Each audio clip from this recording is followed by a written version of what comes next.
느헤미야 4장 말씀을 전하겠습니다. 말씀 제목은 하나님을 기억하고 싸우라. 느헤미야는 성벽을 재건하기 위해 유다 총독으로 부름을 받고 이제 임명을 받아 예루살렘에 도착하여 상황을 파악하고 성벽 재건을 시행하였습니다. 그는 관리자였기 때문에 어떻게 하면 효율적으로 성벽을 쌓을 수 있을까? 이 성벽 재건은 미뤄져서는 안 되는 일입니다. 적의 위협이 있었기 때문에 속전속결로 단기간에 끝을 내야 됐습니다. 보통 성벽 둘레를 어떤 분은 3km 정도 이렇게 길이를 예측을 하고 또 어떤 분은 4.5km 정도 되었다 이렇게 주장하기도 합니다. 3에서 4km 되는 어찌 보면 그 당시에는 굉장히 큰 둘레의 성벽을 빠른 기간에 재건하기 위해서는 느헤미야는 지혜로운 방향을 선택했습니다. 자기 집 근처부터 자기 스스로의 성벽 길이를 맡아서 동시다발적으로 시행을 했습니다. 그런데 문제점은 동시다발적으로 하면 높낮이가 틀릴 수도 있습니다. 효율적인 면에서. 그래서 느헤미야는 그걸 통괄하는 중앙 집권 방식을 택했습니다. 모든 사업을 할 때는 지도자가 있어야 됩니다.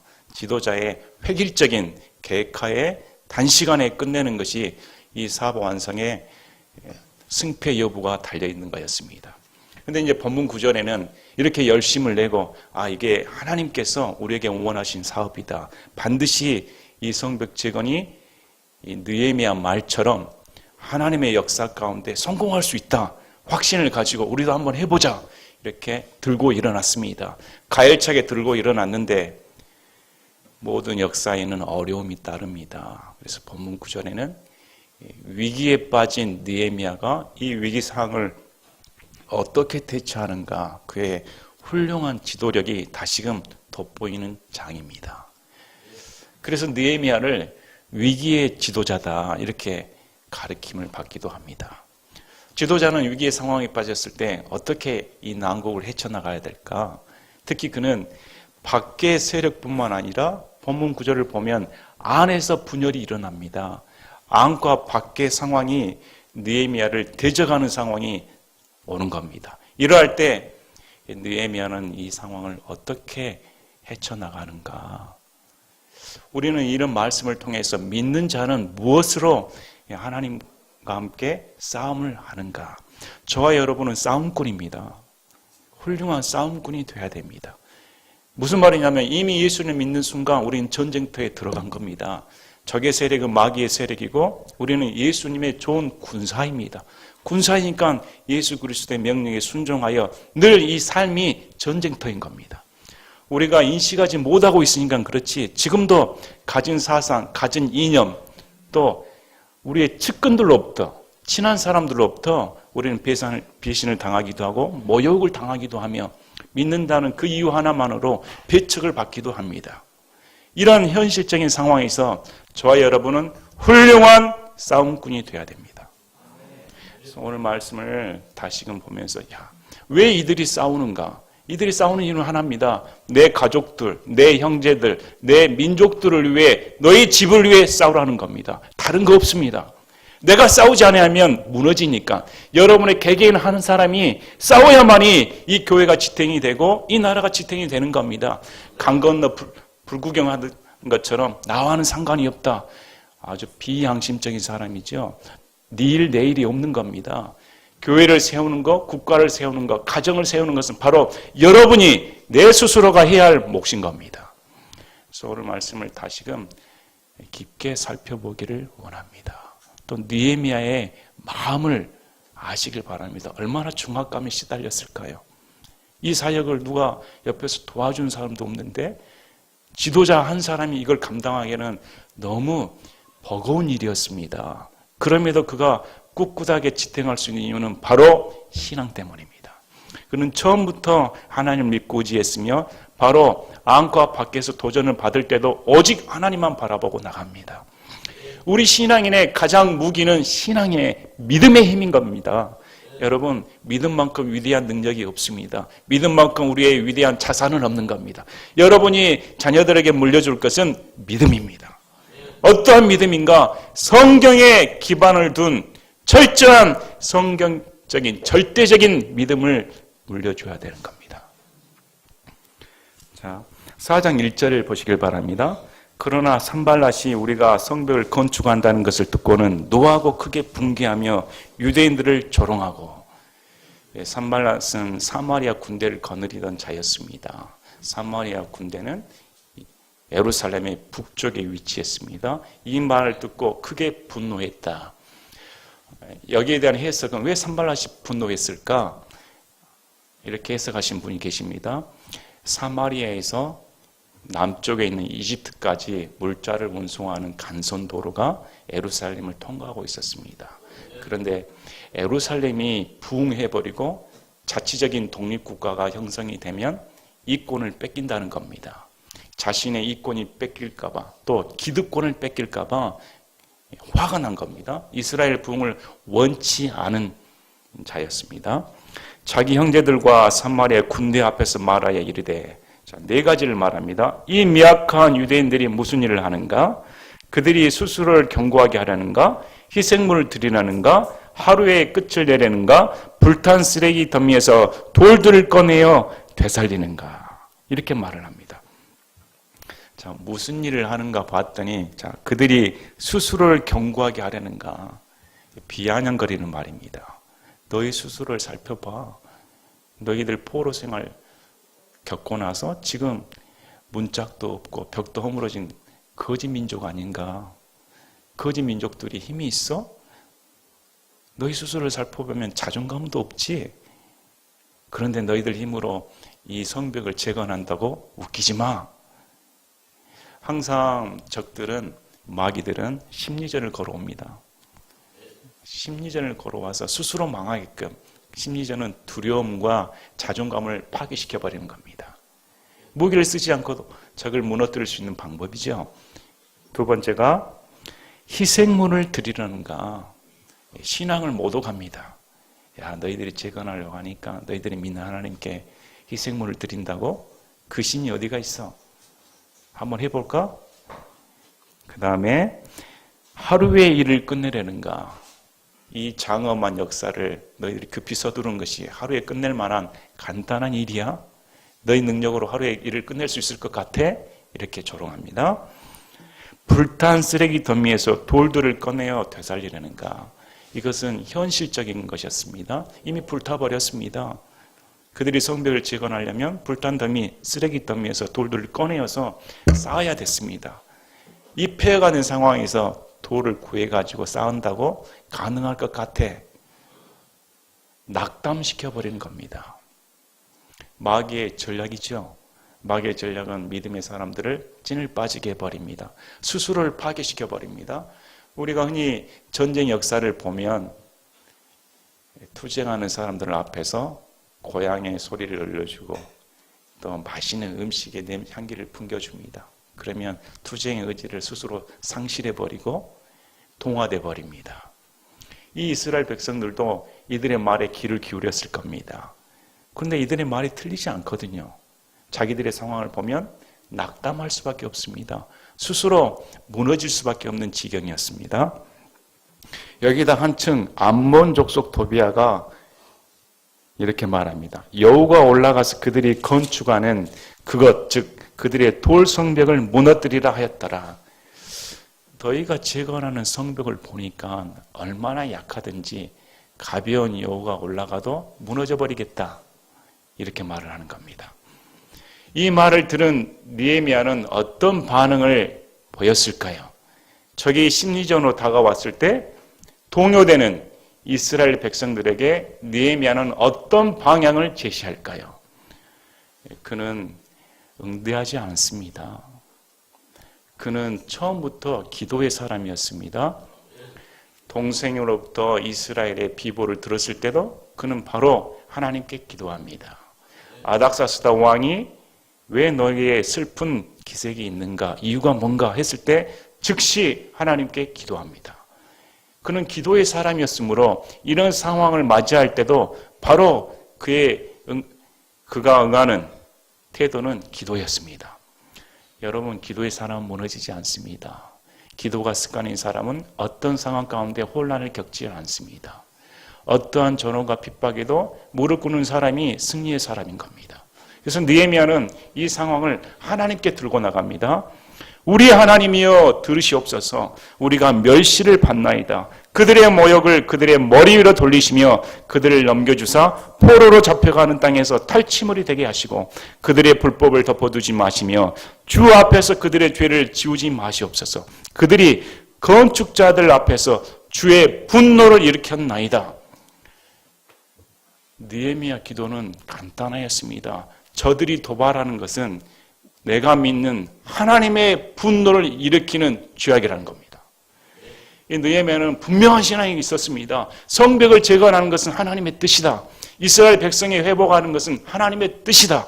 이 하나님의 뜻에 거역하는 것은 하나님을 대적하는 것이다. 하나님을 대적하니 이제 하나님께서 나셔서 저들의 모욕을 저들의 수치가 되게 하여 주옵소서. 이렇게 기도를 하는 겁니다. 자, 6절 보니까 이와 같이 우리가 성벽을 건축하여 온 성벽이 함께 연결되고 높이가 그것의 절반에 미쳤으니 이는 백성에게 일하고자 하는 생각이 있었기 때문이더라. 느헤미야 기도를 통해 이스라엘 백성들은 혼란에 빠지지 않았습니다. 그들은 산발랏의 도비아의 조롱거리에도 불구하고 마음을 다짓고 가열차게 일하는 생각이 있었다는 겁니다. 흔들리진 않았습니다. 항상 우리가 유념해야 될 건 마귀는 끈질깁니다. 한번 건드려서 물러가질 않습니다. 이제 다음에 무력을 사용하고자 합니다. 7절에 그러나 산발락과 도비아와 아라비아 사람들과 암몬 족속과 아수도 사람들이 예루살렘 성벽이 세워지고 그 무너진 곳이 메워지기 시작한다는 것을 듣고는 그때 심히 분노하여 그들이 다 함께 음모를 꾸미고 가서 예루살렘과 싸우고 그 일을 방해하기로 하였더라. 이제 이들은 연합 전술을 펼칩니다. 예루살렘의 북쪽은 산발락과 그의 사마리아 군대가 있습니다. 동쪽은 암몬 족속인 도비아가 있습니다. 남쪽은 아라비아 사람들이 있습니다. 서쪽은 아스돗 사람들이 있습니다. 여기를 보면 예루살렘을 다 포위해버린 겁니다. 예루살렘은 사면 초과가 돼버렸습니다. 포위돼서 이들이 연합하여 예루살렘으로 쳐들어오면 당해낼 수가 없습니다.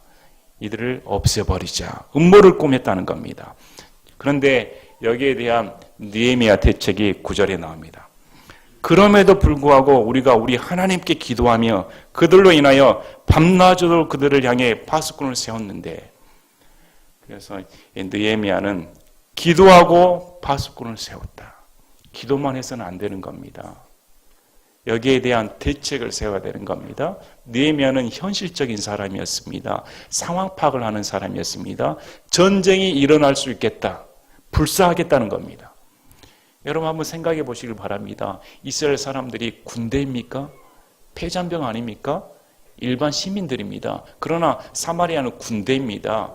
이들은 세력이 훨씬 큽니다. 이들이 몰려오면 당해낼 수가 없습니다. 그러나 느헤미야는 굴하지 않았습니다. 기도하고 파수꾼을 세웠다. 하나님께 맡기고 전쟁이 일어난다면 불사하겠다는 겁니다. 그런데 이런 느헤미야의 의지에도 불구하고 내부에 분열이 생겨버립니다.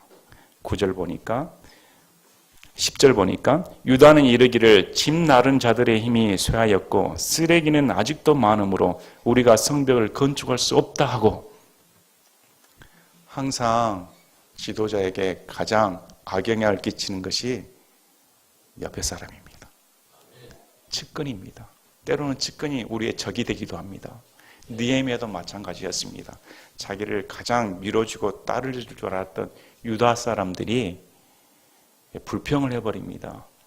이렇게 집 나른 자들의 힘이 빠져버렸다. 이제 지쳐버렸다는 겁니다. 쓰레기는 아직도 많은데 어떻게 성벽을 건축하겠는가? 포기하자. 꿈은 좋은데 현실은 암담하다. 이건 우리가 할 수 없는 일이다. 이렇게 말합니다. 내부의 분열만 생겨도 힘든 판에 이제 11절에 우리의 대적들은 이르기를 우리가 그들 가운데로 한가운데로 들어가 그들을 죽이고 그 일을 그치게 할 때까지 그들이 알지도 못하고 보지도 못하리라 하니라. 다 쓸어버리겠다는 겁니다. 여러분이 느헤미야라면 이 상황에 빠졌을 때 어떻게 대처하겠습니까? 자기를 따르던 측근들은 못하겠다 하고 밖에서는 죽여버리겠다 하고 이런 위기에 빠졌을 때 여러분은 어떤 방향을 선택하겠습니까? 사면초가에 몰린 겁니다. 어떻게 이 난국을 파헤쳐 나가야 할까요? 12절에 한층 더 뜹니다. 그 대적들 곁에 거하던 유대인들이 와서 10번이나 우리에게 이르기를 너희가 어디서 떠나 우리에게 돌아오려고 하든지 그 모든 곳에서부터 그들이 너희를 덧치리라 하니라.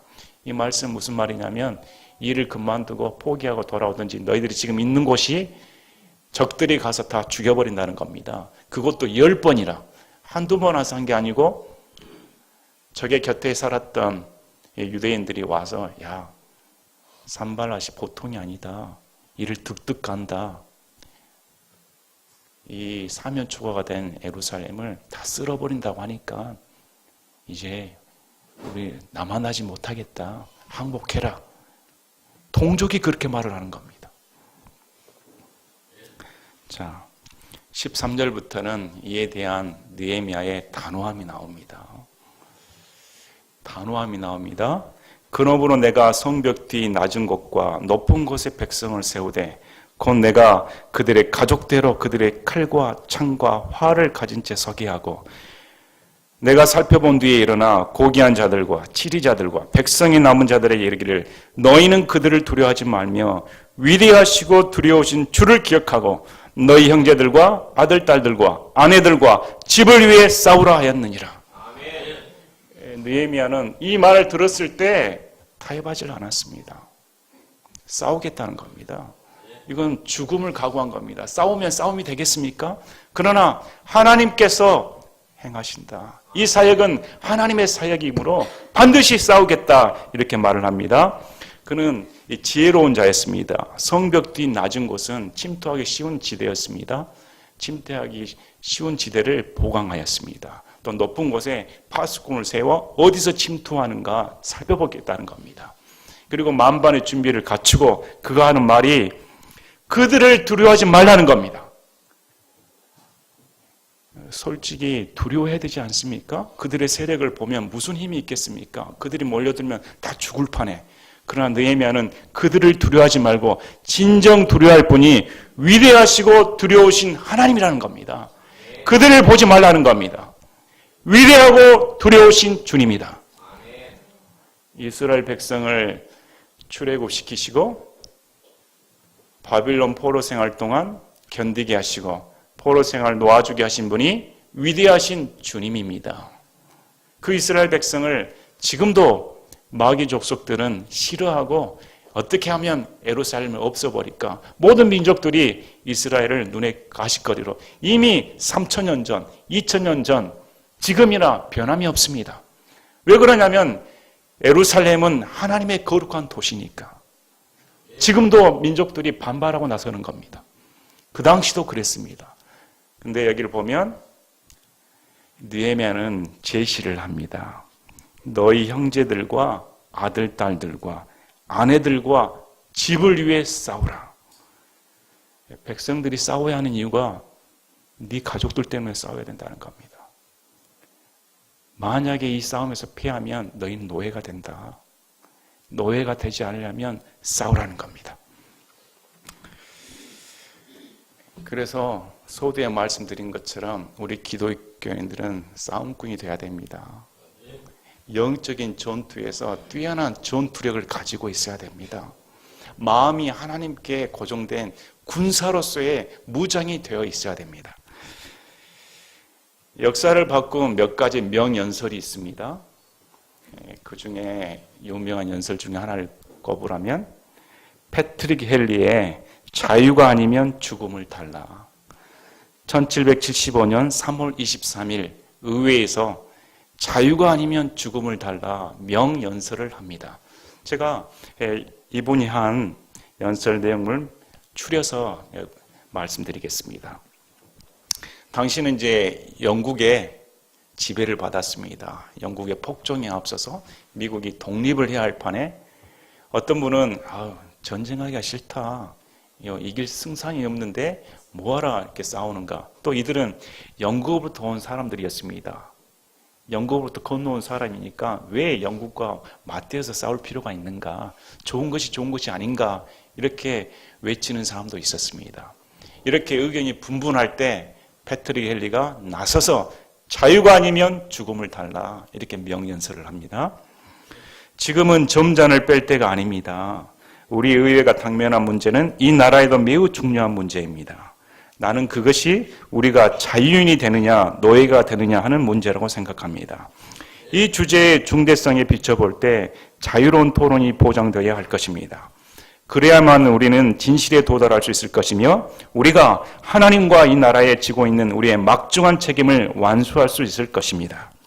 이런 때에 내가 다른 사람들의 노여움을 살까봐 내 의견을 밝히지 않는다면 그것은 우리나라를 배반할 뿐만 아니라 내가 이 세상의 어느 군주보다도 더 경외하는 하나님의 뜻을 거역하는 행위가 될 것이라고 생각합니다.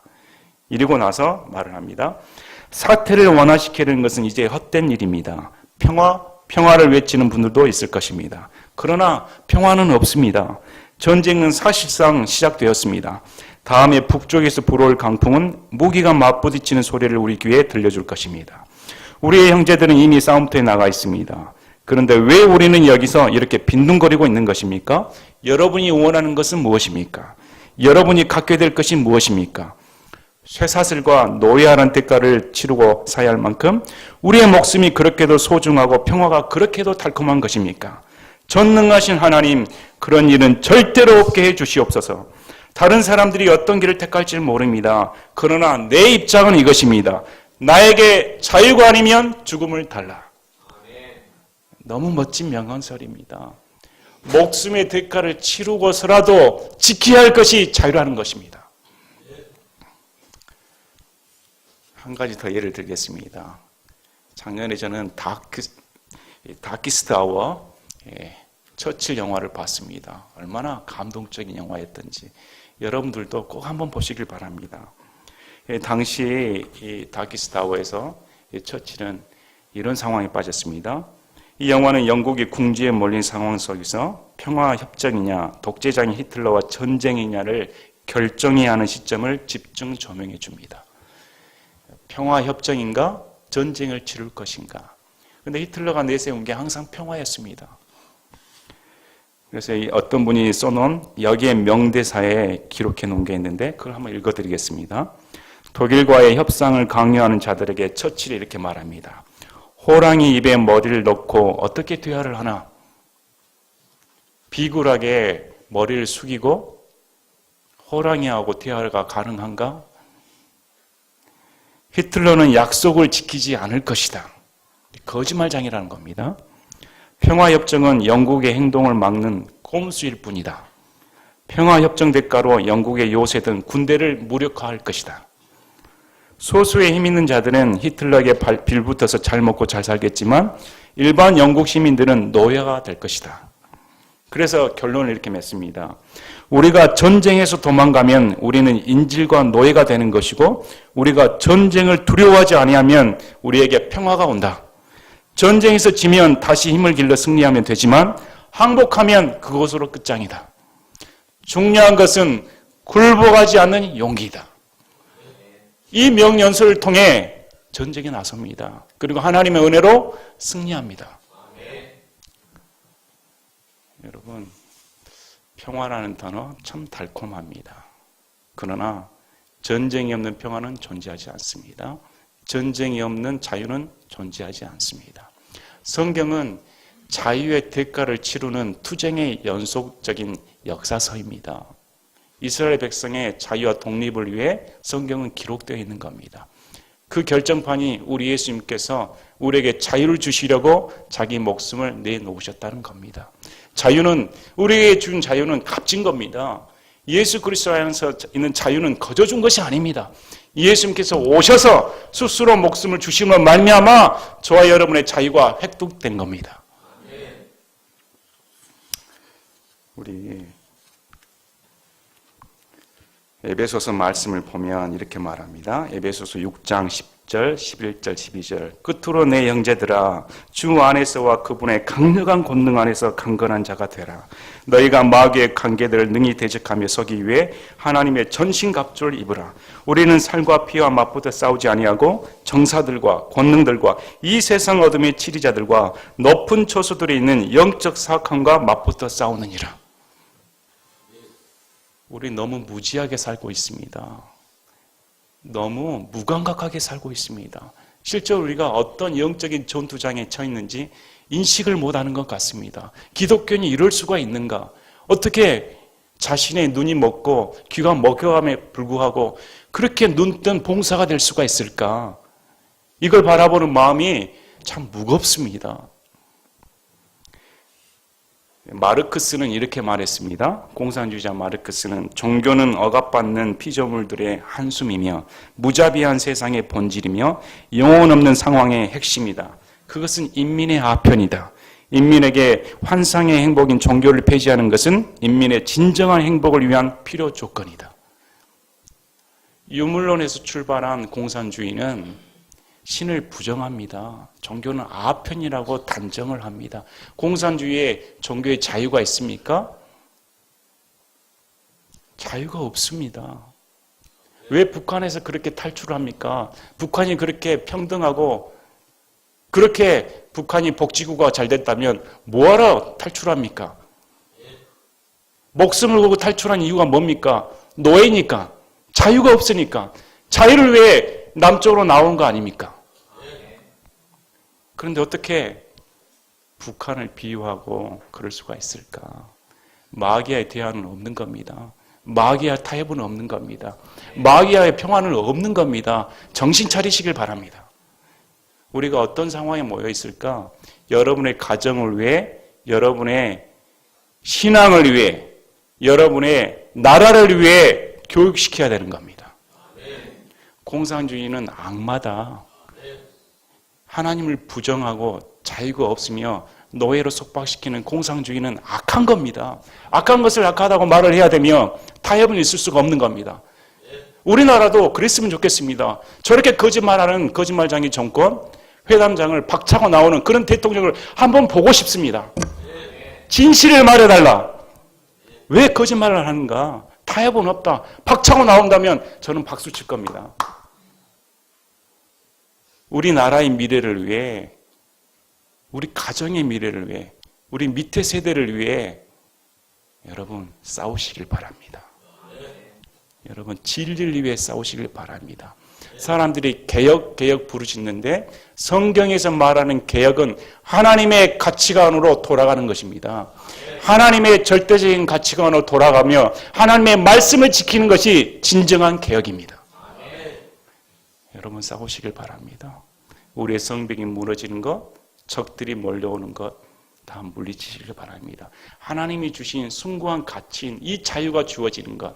여러분 자유는 영혼으로부터 자유만을 의미한 것이 아닙니다. 우리가 예수 그리스도에서 자유함을 누릴 때 죄로부터 자유뿐만 아니라 여러분의 가치관, 여러분의 패배감, 여러분의 상실감, 여러분의 자존감, 그 모든 것으로부터 자유함이 들어오는 겁니다. 왜 그러는가? 예수 그리스도의 사랑 때문인 겁니다. 예수 그리스도의 사랑이 들어오면 나 같은 자가 사랑받을 수가 있는가? 예수 그리스도의 사랑이 들어오면 어떻게 하나님께서 내 인생을 이렇게 값지게 해주셨는가? 예수님의 사랑이 들어오면 어떻게 이 사랑이 예수 그리스도의 헌신을 위해 죽으심을 위해 나에게 왔는가? 귀하게 여겨지는 겁니다. 그러면 이 자유의 가치가 들어왔다면 여러분 가만히 있을 수가 없는 겁니다. 내 자유의 가치가 손상되는 것을 어떻게 눈뜨고 볼 수가 있다는 겁니까? 여러분 싸우시길 바랍니다.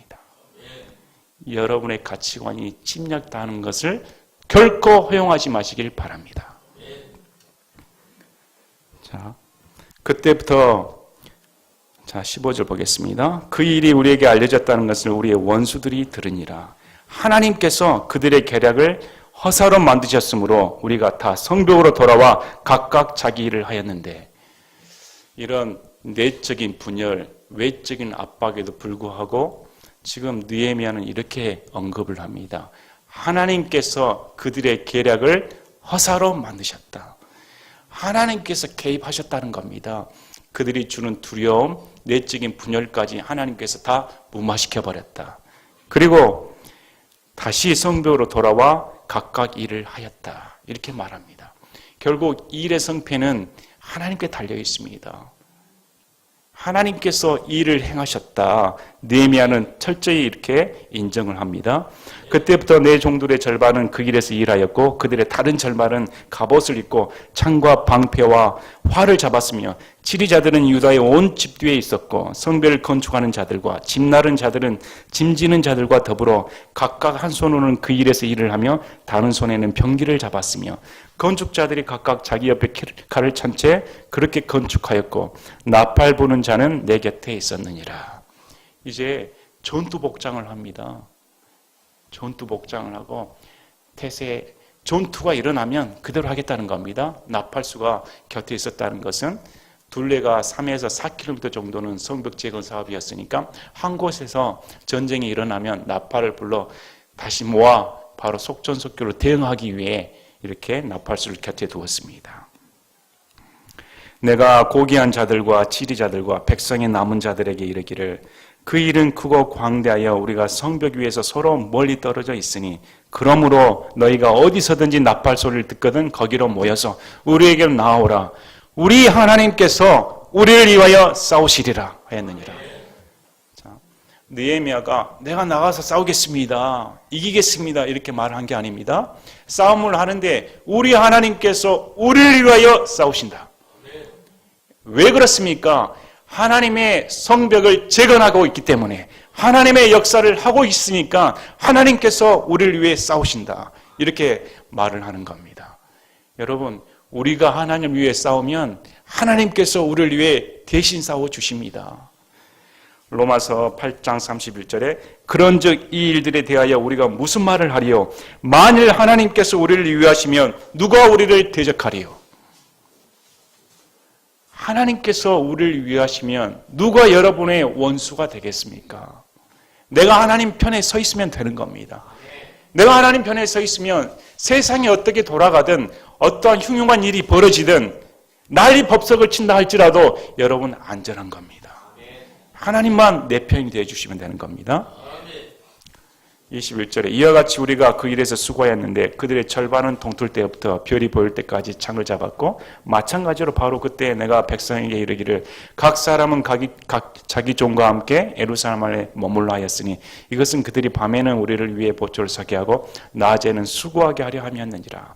이처럼 나나 내 형제들이나 내 종들이나 나를 따라 보초 서는 사람들이나 우리 중에 어느 누구도 각 사람이 빨려고 옷을 벗는 경우 외에는 옷을 벗지 아니하였느니라. 얼마나 수고스럽습니까? 옷을 빨려고 하는 일 외에는 아예 옷을 입고 다 자고 있었다는 겁니다. 무장한 채로 일을 하고 얼마나 고단했을까요? 또 여기에는 느헤미야도 동참을 합니다. 지도자라고 해서 명령만 시키는 것이 아니고 솔선수범해서 같이 보초 서고 같이 일을 하는 겁니다.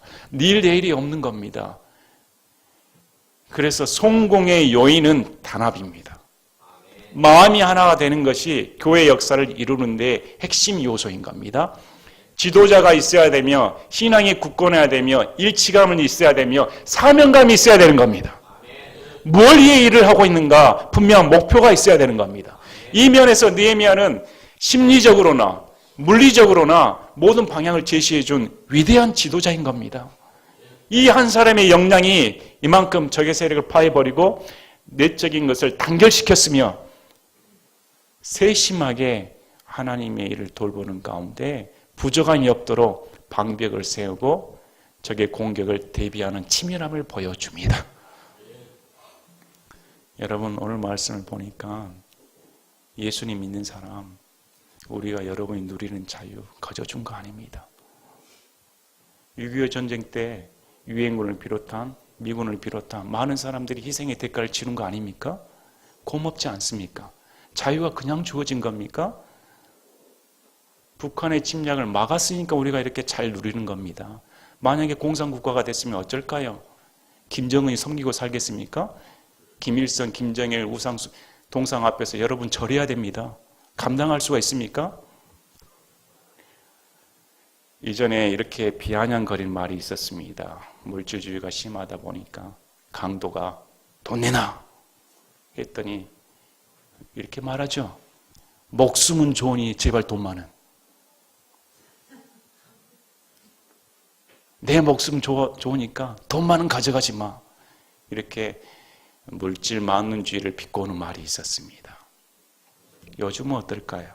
예수님 믿는 사람 무엇의 가치를 더 줍니까? 자유는 뺏겨도 좋으니 전쟁 많은, 자유는 뺏겨도 좋으니 내 목숨 많은, 이러고 있지 않습니까? 여러분이 누리는 자유, 예수님께서 십자가상에서 피를 흘리신 자유의 대가입니다. 여러분의 목숨보다 더 귀한 것입니다. 예수님 믿는 사람 정신 똑바로 차려야 됩니다. 마지막 시대에 살고 있습니다. 공산주의는 인본주의 사상이고 사람이 먼저다, 사람이 중심이다 외칩니다. 인본주의의 결국은 마귀 사상입니다. 우리는 하나님 중심의 사상입니다. 하나님이 먼저인 겁니다. 다시금 본문 말씀을 보시고 우리의 사상, 우리의 가치관, 우리의 마음, 느헤미야 같은 담대한 마음이 가지시기를 바랍니다. 제가 기도하고 마치겠습니다.